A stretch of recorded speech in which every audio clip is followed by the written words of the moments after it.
আসসালামু আলাইকুম। প্রিয় দর্শক, অস্থির রাজনীতি, বাংলাদেশের রাজনীতি অস্থিরতায় ভরা। ৫ই আগস্টের পরে সেটা আরও বৃদ্ধি পাইছে অনেকাংশে। বাংলাদেশ আওয়ামী লীগের সকল কর্মকাণ্ড নিষিদ্ধ করা হয়েছে। বাংলাদেশ আওয়ামী লীগের নিবন্ধন স্থগিত করা হয়েছে। বর্তমান সময়ে যে বিষয়টি নিয়ে সোশ্যাল মিডিয়াতে এবং রাজনৈতিক ময়দানে ব্যাপকভাবে হাইপ উঠছে যে জাতীয় পার্টিকেও আওয়ামী লীগের মতোই নিষিদ্ধ করতে হবে। এখন আমরা জানি যে বাংলাদেশের রাজনৈতিক দলগুলো তারা একে অপরের সাথে তেমন সৌহার্দ্যপূর্ণ ব্যবহার, সৌহার্দ্যপূর্ণ সম্পর্ক বজায় রাখতে অনেকাংশে পারে না। তারপরেও যদি একে একে এরকম রাজনৈতিক দলগুলোকে নিষিদ্ধ করে দেওয়া হয়, তাহলে যত বড়ই রাজনৈতিক দল হোক না কেন, যদি একা হয়ে পড়ে সেই রাজনৈতিক দলেরও কিন্তু সামনে অনেক ভয়াবহ পরিস্থিতির সম্মুখীন হওয়া লাগতে পারে। জাতীয় পার্টির চেয়ারম্যান জনাব শামীম হায়দার পাটোয়ারি তিনি বলছেন যে জাতীয় পার্টিকে রক্ষার দায়িত্ব এখন বিএনপি। তিনি অবশ্য জাতীয় পার্টির দায়িত্ব নেওয়ার কথা বলেন নাই বিএনপিকে, কিন্তু তিনি বলছেন যে রক্ষার দায়িত্ব, অর্থাৎ জাতীয় পার্টিকে নিষিদ্ধের হাত থেকে রক্ষার দায়িত্ব এখন বিএনপি। কারণ আওয়ামী লীগবিহীন বাংলাদেশের সবচেয়ে বড় রাজনৈতিক দল হলো জাতীয়তাবাদী দল বিএনপি, এবং সেই দল যদি একে একে রাজনৈতিক দলগুলোর নিষিদ্ধ হওয়ার বিপরীত অবস্থান না করে, তারা যদি সম্মতি পোষণ করে, একটা সময় দেখবেন যে ধীরে ধীরে তারাও একা হয়ে পড়বে। তাদেরও কোনো সঙ্গে বন্ধু থাকবে না, তাদের সঙ্গে কোনো রাজনৈতিক দল যদি না থাকে, কারণ সব রাজনৈতিক দলই নিষিদ্ধ। বড় সামনের সারিতে যে রাজনৈতিক দলগুলো থাকে, যেমন ধরেন আওয়ামী লীগ, বিএনপি, জাতীয় পার্টি, জামাত ইসলাম, এরাই তো সামনের সারির রাজনৈতিক দল। এখন আপনি আওয়ামী লীগকে অলরেডি তাদের কর্মকাণ্ড নিষিদ্ধ করা হয়েছে, তাদের নিবন্ধন স্থগিত করা হয়েছে, বাংলাদেশের রাজনৈতিক ময়দানে তাদের সক্রিয় হতে দেওয়া হচ্ছে না। তারপরে জাতীয় পার্টিকে নিষিদ্ধের দাবি উঠছে। জাতীয় পার্টিকেও যদি নিষিদ্ধ করা হয়, তাহলে আওয়ামী লীগ এবং জাতীয় পার্টি নাই। বিএনপি আর জামাত ইসলামের মধ্যে তো কাঠে ঘুরাইলে বর্তমানে বাজা, তাহলে বিএনপি একা হয়ে যাবে এবং ভবিষ্যতে জাতীয় পার্টির ব্রেনেই তাদের রাজনৈতিক কর্মকাণ্ড পরিচালনা করতে হতে পারে, এরকম একটা শঙ্কা কিন্তু রাজনৈতিক বিশ্লেষকরা তারা মনে করতেছেন। বর্তমান বাংলাদেশের অন্তর্বর্তী সরকার তারা প্রায় প্রত্যেকটা রাজনৈতিক দলকে সন্দেহের চোখে দেখে। যখনই কোনো রাজনৈতিক দল এই সরকারের সমালোচনা করে, তখনই তারা বলতে চেষ্টা করে যে তারা আওয়ামী লীগকে পুনর্বাসনের চেষ্টা করতেছে। যাই হোক, সেটা ভিন্ন বিষয়। এই ভিডিওতে এই কথাগুলো বিস্তারিতভাবে বর্ণনা করার আমি প্রয়োজন মনে করতেছি না, এই কারণে শুধু এই ছোট্ট নিউজটা আপনাদেরকে জানালাম। এখন আমি যে শিরোনাম দিচ্ছি এই ভিডিওর, যে জাতীয় পার্টির রীতিমতো যুদ্ধ ঘোষণা করলো, আমি জাতীয় পার্টির মহাসচিব জনাব শামীম হায়দার পাটোয়ারির একটা বক্তব্য আপনাদেরকে আগে শোনাই, তারপরে আমরা বোঝার চেষ্টা করব। আর আমরা জাতীয় পার্টির নেতাকর্মীরা সারা বাংলাদেশে সদা প্রস্তুত থাকবেন। আমাদের উপর যদি কোনো আঘাত আসে, আমরা সেটা জবাব দিতে হবে, নিয়মতান্ত্রিকভাবে শান্তিপূর্ণ আন্দোলন করতে হবে, প্রয়োজনে সবাইকে ঢাকায় আসতে হবে। আমরা মনে করি জাতীয় পার্টিকে ব্যানের একটি চক্রান্ত হচ্ছে, তবে সেই চক্রান্তটি নস্বাত হয়ে যাবে বলে আমার মনে হয়। জনাব শামীম হায়দার পাটোয়ারির বক্তব্য আপনারা শুনলেন। তিনি কিন্তু স্পষ্টভাবে বললেন যে জাতীয় পার্টিকে নিষিদ্ধ করার জন্য একটা মহল ব্যাপকভাবে পায়তারা করতেছে।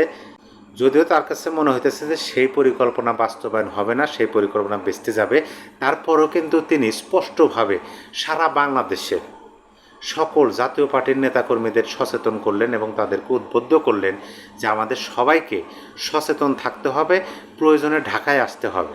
যদি জাতীয় পার্টির উপর কোনো আঘাত আসে, তাহলে সেই আঘাত প্রতিহত করার জন্য জাতীয় পার্টির সকল নেতাকর্মীদেরকে প্রয়োজনে ঢাকায় আসতে হবে, গণতান্ত্রিক পন্থায় মিছিল, মিটিং, সমাবেশ এগুলো করতে হবে। এটা রীতিমতো একটা দলের বাঁচার আর্তনাদ হিসেবে আমি দেখতেছি।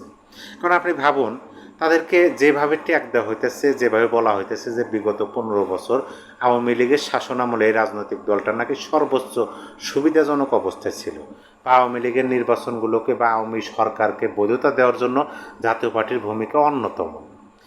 এই যে বয়ান বা এই যে ট্যাগ, তাদেরকে আওয়ামী দোসর বলে সেই রাজনৈতিক দলটাকে নিষিদ্ধ করার জন্য ব্যাপকভাবে বিভিন্ন মহল থেকে কাজ করা হইতেছে।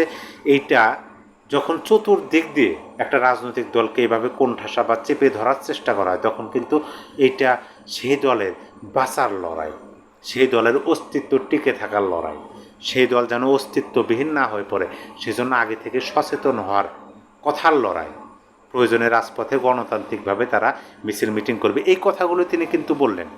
কিছুদিন আগে কিন্তু আমরা এই বিষয়টাও দেখছি যে জাতীয় পার্টির স্ট্যান্ড বাই বর্তমান সময়ে তিনি চেয়ারম্যান আছেন জনাব জিএম কাদের, তার পদটা নিয়েও কীভাবে টানা হেঁচড়া করা হলো, কিন্তু সেই মামলা প্রত্যাহার হয়েছে। তারপরও জাতীয় পার্টির যে একটা মার্কা, লাঙল মার্কা, সেই মার্কা নিয়েও রীতিমতো যুদ্ধ করতে হচ্ছে জাতীয় পার্টিকে।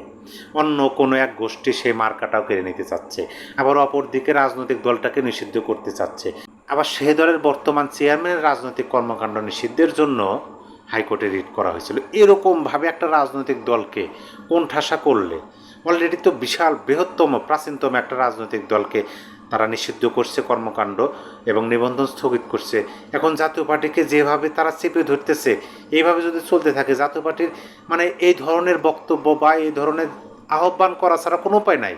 তিনি কিন্তু এই কথাটা শেষে বললেন যে দেশটা সবার, সবাই মিলে দেশটাকে বাঁচাতে হবে। ওই যে প্রথমে আমি আপনাদেরকে যে নিউজটা বললাম যে জাতীয় পার্টির মহাসচিব জনাব শামীম হায়দার পাটোয়ারি বলছেন যে জাতীয় পার্টিকে রক্ষার দায়িত্ব বিএনপি। প্রকৃতপক্ষে বর্তমান পরিস্থিতি দেখে আমার কাছে সেরকমই মনে হইতেছে যে আওয়ামী লীগবিহীন বাংলাদেশে বড় রাজনৈতিক দল বিএনপি যদি এইভাবে প্রত্যেকটা রাজনৈতিক দলের নিষিদ্ধের ব্যাপারে চুপ থাকে, তারা নীরব ভূমিকা পালন করে, তাহলে এই কাতারে একদিন সেই দলকেও পড়তে হতে পারে। তারা যতভাবেই ভাবুক, তারা যেভাবেই দেখুক, আমরা তো মানে যাই হোক দেশের জনগণ হিসাবে তো ন্যূনতম কিছু হলেও বুঝি। যেভাবে এই একে একে রাজনৈতিক দলগুলো আমরা তো দেখছি বর্তমান সময়, অবশ্যই এনসিপি জামাত ইসলাম না হলো, কিন্তু এনসিপি এবং সরকার বিএনপির মধ্যে ভালো একটা বোঝাপড়া আছে, কিন্তু দুদিন আগেই তো এই বোঝাপড়া ছিল না। বিএনপির সর্বোচ্চ নেতাকে কিভাবে পদদলিত করছে তারা, বিএনপির সর্বোচ্চ নেতার নামে কিভাবে অকথ্য ভাষায় স্লোগান দিচ্ছে, আমরা এই বিষয়গুলো দেখছি। এখন ভালো সম্পর্ক, এইভাবে ভালো সম্পর্ক দেখায়া যদি জাতীয় পার্টিকেও তারা নিষিদ্ধ করে, একটা গল্প আছে যে শত্রুকে প্রতিহত করতে হলে শত্রুকে আগে একা করতে হবে। সেই প্ল্যান যদি হয়ে থাকে যে জাতীয় বিএনপিকে কাছে টেনে এনেছে, তাদেরকে ভালো সম্পর্ক দেখায় এইভাবে শত্রুর যে শক্তি ক্ষয় করতে করতে করতে করতে একসময় মহাশক্তিধর তাকেও ক্ষয় করা সম্ভব হবে, এরকম প্ল্যান হতে পারে। সেজন্য আমি বলি যে আমি দেশের জনগণ, আমি সাধারণ মানুষ হিসাবে আমি কোনো রাজনৈতিক দলের নিবন্ধন স্থগিত বা রাজনৈতিক দলের নিষিদ্ধের পক্ষে না।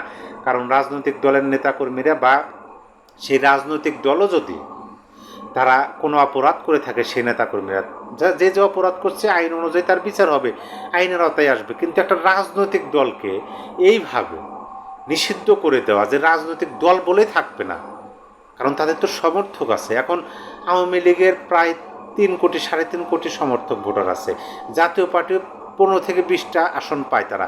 এই যে তাদের একটা বিশাল সমর্থক ভোটার, তারা তো সবাই অপরাধী না, তারা তো এদেশেরই জনগণ। তাদেরকে বঞ্চিত করলে এদেশের ভবিষ্যৎ ভালো হবে না। তো তাই বড় দল হিসাবে অবশ্যই জনাব শামীম হায়দার পাটোয়ারির সাথে সুরে সুর মিলিয়ে আমি বলি যে বিএনপিকে এই দিকে তাদের গুরুত্বপূর্ণ ভূমিকা পালন করা উচিত।